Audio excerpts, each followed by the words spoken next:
WCBI News at 10 starts now. Good evening, everyone. Thank you so much for joining us tonight at 10 o'clock. As you can see, I'm live tonight from my home. WCBI, we're making plans as the coronavirus continues to spread. And now the situation surrounding the coronavirus, as it changes every day, so does state and local responses, it seems like. To help sort through it all, Courtney and Jackson had a few questions for Governor Tate Reeves.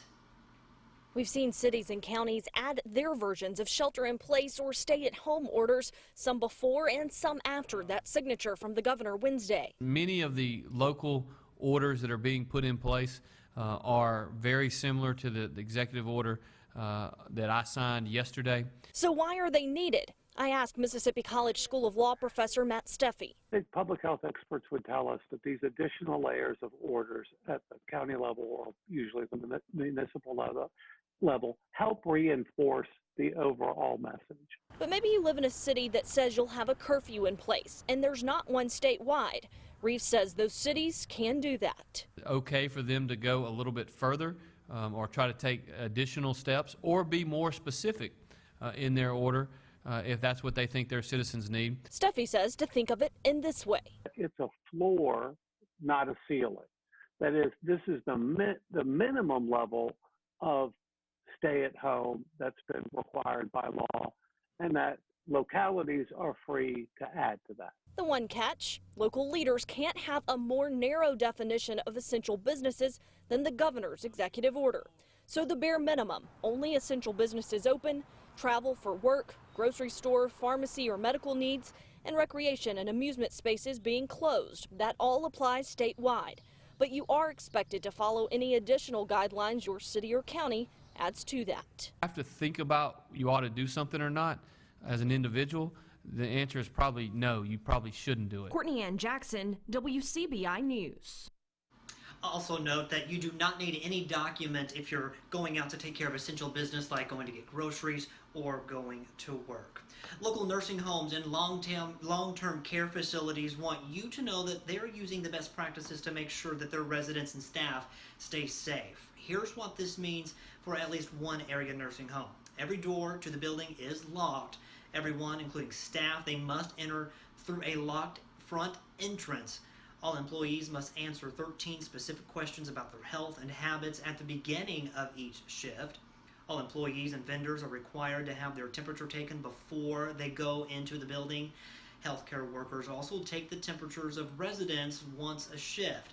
Family members are not allowed inside to visit, and residents, they must remain in their rooms to maintain social distance. These precautions are recommended by the CDC and the Mississippi Health Department. Well, schools, they will be back in session in Alabama on Monday, but don't expect to see students in the classrooms. Governor Kay Ivey issued an order closing all public schools and private school buildings, leaving school districts to come up with an alternative method for finishing the school year. Our Quentin Smith, he speaks with school leaders in Lamar County and tells us what's next for those districts. This is how teachers and students in the Lamar County School District are accustomed to having class. The teacher is at the front of the room presenting their daily lesson plan. But COVID-19 is now changing that. South Lamar High School principal Lisa Wright says they've had to come up with alternative measures to finish out the school year. Well, our plan that we have in place is to do some online classes for those who have the internet capabilities. And then our other students who do not have internet capabilities will do what used to be called correspondence courses, where they will pick up packets from the school on Monday and complete. And this is more just to make sure there's not a slide in proficiency on what the students have already learned. School leaders say they're relying on parents during this time to help ensure students are staying on top of their work. We're not saying that they need to do 5 hours a day, but if you'll just touch on it a little bit during the day, it will help prevent that slide of proficiency that we are trying to prevent from happening, since the students will be out for so long. All of the work will be turned in by May 6th, but not all of the material will be graded. Seniors who are on track to graduate won't have to complete any of this work. However, for those students who may be struggling in their classes, there is still time to make some improvements. Those students who at the end of the third 9 weeks who had a failing grade are being given opportunities to bring that grade up. Right, Sass. Teachers will communicate with students regularly by either phone or email. Although this was a quick transition, district leaders believe this is the best plan to help keep students on the right track. Our kids are not going to miss a beat in their academic career from this. We have next year to look at what standards maybe need to be hit on and reviewed, and so we'll take it from there. Packets will go out on Monday, April 6th from 8 a.m. to 2 p.m. The district will send a message to all parents letting them know where they can be picked up. Anyone who is unable to pick up those packets during those times should contact their child's school. Some very nice weather out there today. Lots of sunshine, some friendly clouds. Let's recap how things went in Tupelo, Vernon, Durham's Pharmacy, Louisville, Mississippi, and downtown Columbus here at WCBI TV. If you got out there this evening, you soaked up a little bit of sunshine as well. We still have those high clouds coming on over. There are some showers back to the west. We can see some of those with our Memphis radar out here near Little Rock and back to the northwest of Jonesboro, Arkansas. Not all that reaching the ground. We can't rule out an isolated shower tomorrow. We're going to keep that out of the official forecast for now, but again, can't rule out a sprinkle or shower. Highs will get back into the 70s. We'll start out the day around 50 degrees. So temperatures warming on up. A few showers possible during the weekend. A better chance for some storms next week. We'll show you that in the 7-day forecast coming up. If you were looking to get some supplies for that home improvement project in Columbus today, you may have hit a roadblock. The Columbus Lowe's is closed.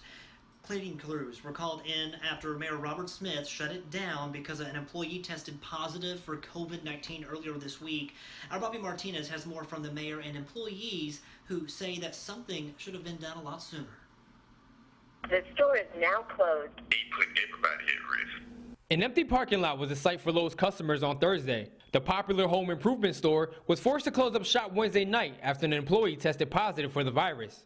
Columbus Mayor Robert Smith says his office started receiving calls claiming that the store supervisor were trying to keep the positive COVID-19 test under wraps. An anonymous person called to the office and talked to my secretary and asked her if she would pass the word on to me that a person was tested positive to the coronavirus and that the supervisor hadn't passed it on to the employees. Smith notified Columbus police and says the store manager then admitted to an officer that an employee did test positive Tuesday. Employees that wanted to remain anonymous reached out to WCBI. They say their coworker told other employees that she had the virus. They believe management ignored the warning signs.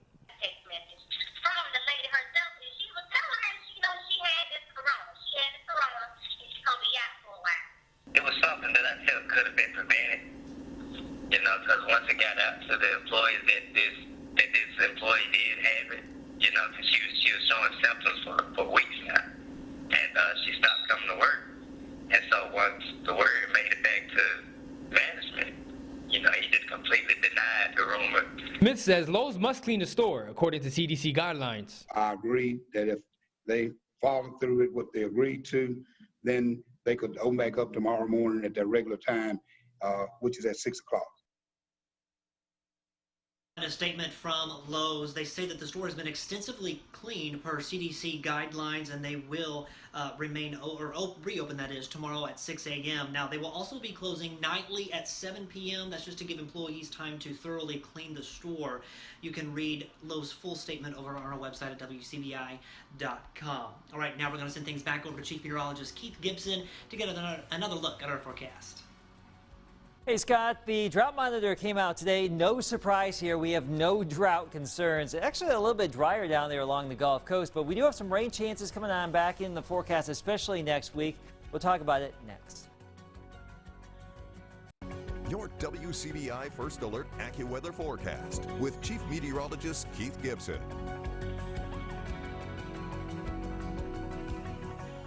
Always nice to see a great sunset when we have some high cirrus clouds coming on in from the west. And that was the view from Sulligent, Alabama this evening. Hopefully you got out for a little stroll around the neighborhood.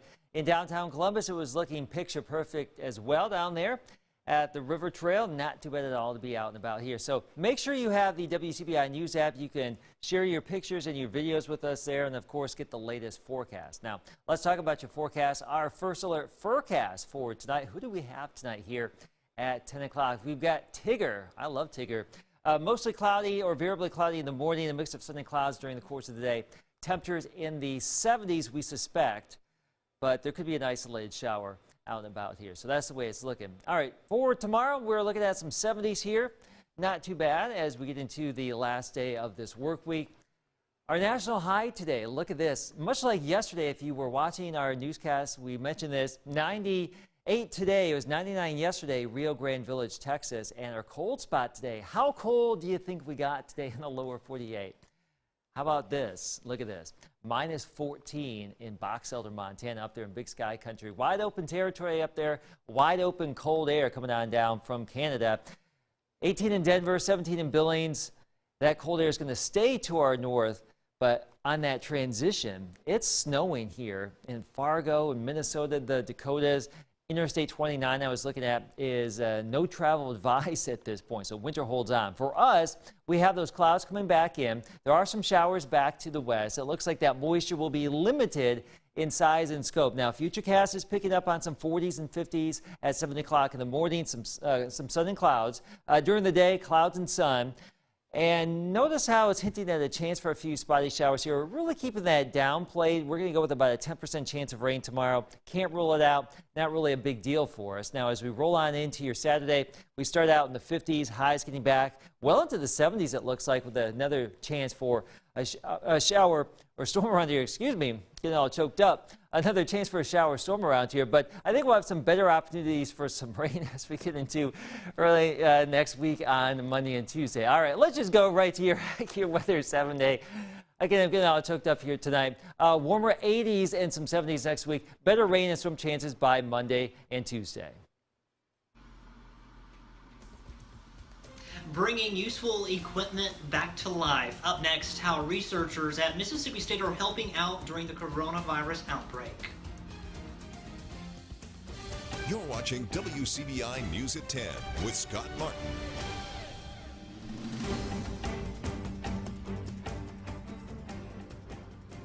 Welcome back, everyone. It's springtime, and we want to try and enjoy the outdoors as much as we can. But sometimes those spring allergies, they can make it a little bit difficult. We learned about some treatment options for those allergies in tonight's Health Talk with Baptist. What are some treatments for spring allergies? The best way to stay allergy-free is to avoid pollen as much as possible. Take these measures to keep pollen out of your home. Keep your windows and outside doors closed. Do not use window or attic fans during pollen season if possible. Roll up your car windows when driving. Dry clothing and bedding in the dryer, and don't hang clothes outside. Remember that pets can bring pollen inside on their fur, so don't allow pets that spend time outdoors in your bedroom. We treat spring allergies with a number of over-the-counter prescription drugs. Over-the-counter allergy drugs are effective for many people and include nasal steroid sprays, which reduce inflammation. Antihistamines reduce sneezing, sniffling, and itching by lowering the amount of histamine in the body. Over-the-counter antihistamines often make you feel sleepy or tired, but many non-drowsy formulas are now available. Decongestants clear mucus out of the nasal passageways to relieve congestion and swelling. Decongestant nasal sprays relieve congestion and may clear clogged nasal passages faster than oral decongestants. Allergy testing is recommended in some cases, which helps determine what you're allergic to. This can help better individualize your treatment through avoidance, medication timing, or immunotherapy. Join us next time for Health Talk with Baptist. Mail your topic suggestions to healthtalk@wcbi.com. Health Talk has been brought to you by Baptist Memorial Hospital Golden Triangle. This here's a pretty awesome story. Mississippi State University are adding power to the fight against COVID-19. Researchers are converting 551 ventilator units from battery power to AC power. And normally, the ventilators have a 2-day lifespan on battery power. Once converted, they'll be able to run full-time without changing batteries. Lab manager David Wallace sees this as an opportunity to provide real help. I think this is a very fantastic opportunity. I have a sister who's a nurse who's battling this every day up in Tennessee, and by being able to do this, it gives me a feeling that, okay, I can help people out there as well.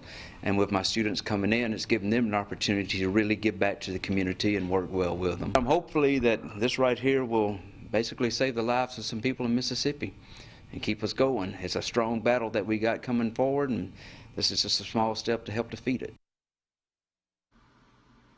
Wallace expects the ventilators to be ready on Sunday. Well, when we come back, our sports crew, they reminisce with an old friend and find out a little bit about her new job. Stay with us. Here's sports with Tom Ebel. Tom Ebel, Courtney Robb, Chris Bolton, joined today by former WCBI reporter and Mississippi State women's basketball player and now assistant coach, Blair Schaefer. You have so many titles now, Blair. We can't keep up. It's so weird. We'll just go with the latest one. I was going to say, I'm sure she officially goes by former WCBI reporter to everyone. If you look back in the time machine, this was a week ago, 3 years ago, 2 years ago. You probably had some of the biggest, best, craziest days of your life with the NCAA tournament. Just a real quick question. Through this quarantine time, how many times have you YouTubed old memories? Well, I don't necessarily YouTube it. We use Synergy since, I'm on the staff now, so I have access to that. So I have looked up old games a lot just because life without sports is fun, especially when that's all you've known your whole life. So it usually pops up on my Facebook first. So that reminds me of what happened 1 year ago through 10 years ago. And then I'll be like, oh yeah, that was a great game. So I'll go look it up and post it on either Instagram, Facebook, Twitter. And it's weird and it's kind of sad because I was really excited to see like what our team was going to do this year. When we were going to go to the NCAA tournament, that's what you play for all year. And so when you play so hard and so good to potentially get a really good seed for the youth of your team, and then like this happens, it's kind of hard. But yeah, I have seen a lot of stuff from the past few years and the past few weeks as we've been quarantined. And Blair, you mentioned a lot of duties that you've been doing, coaching lately with everything changing. What have you enjoyed the most about being a coach, being in that circle now? I've been a part of the program, but I was a player. So what I listen for and like when I go out and play a game and we're in huddles and timeouts, I'm listening for like my next like instruction for plays and stuff. And so I'm not thinking about our whole team or, wow, Tierra McCowan is 6'7", like we need to be getting her the ball on the right block because of X, Y, and Z. Like I'm just listening to my part, what I need to do in the play, whatever. So now that I'm on the other side, I'm able to fully realize how much is going on all the time during games. You're trying to put every single person on your team in the best position to be successful, which I am, I'm used to that. When I played with Roe was a lefty, I was a righty, so we had to put each other on the right side of the floor to where when we drove, we could use our strong hands. So now on the other side, I'm watching like my dad and Coach Harris and Coach Jackson and Lovato just brainstorm and huddle, but it's at a quick pace on like where certain people should be on the floor and why. And he has plays already in his mind ready for that, and he can draw it up on the board within like 5 seconds. And so for me, I'm just like trying to engage 24/7 to try and learn how to do that. They're going back to this being the 3 years since Morgan hit the shot against UConn.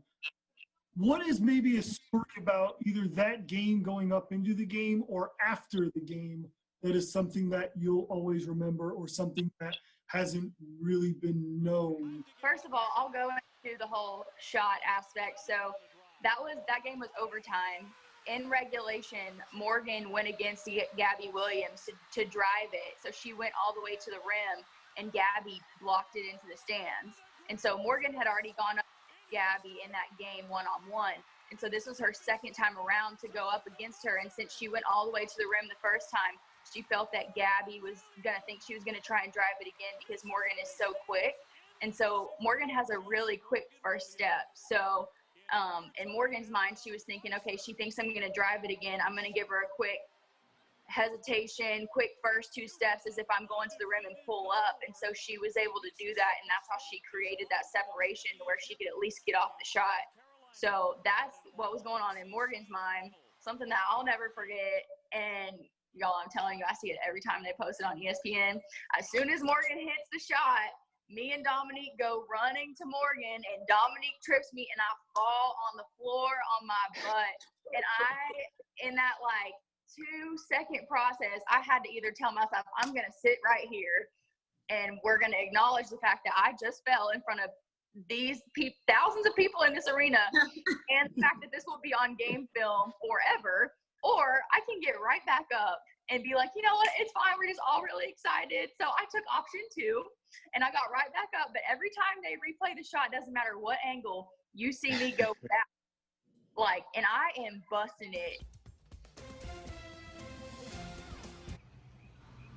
Rules limiting social gatherings inspire some area residents to get creative to honor a family, friend, and pay respects to his family. Local businessman and chairman of the Columbus Redevelopment Authority, John Acker, he passed away on Tuesday. Tonight, a group of his friends and colleagues, they gathered at Heritage Academy and drove to the Acker home on Columbus's north side to show support for his family. Drivers and passengers, they also held signs and gave words of encouragement to the family. Otherwise, here for your Friday, some 70s, and then for the weekend, 70s and to around 80 on Sunday. But there are rain chances, Scott, as we get into early next week. All right. Thanks so much for joining us tonight, everyone. We hope you have a great night. Stay safe. We'll see you tomorrow.